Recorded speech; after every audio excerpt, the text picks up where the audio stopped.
Magandang umaga po kapamilya. Ako po si Father J-Boy at tayo na po at magkapet pandasal. Marami ang ayaw sa paulit-ulit na ginagawa kasi boring. Dapat palaging bago para hindi nakakasawa. Sa palagay natin, ang anumang inuulit ay nawawala ng saysay. Mekanikal na lamang itong ginagawa kasi nakasanayan na natin tulad ng pagrorosaryo o ang pagtatrabaho lalong-lalo na sa mga paggawaan.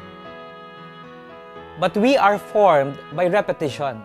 Nagkakaroon ng hubog ang ating pagkatao dahil sa mga paulit-ulit nating ginagawa.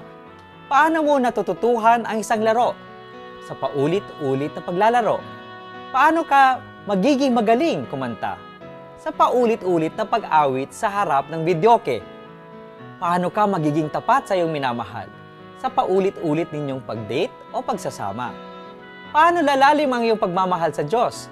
Sa paulit-ulit na pagdarasal, tulad ng pagrorosaryo.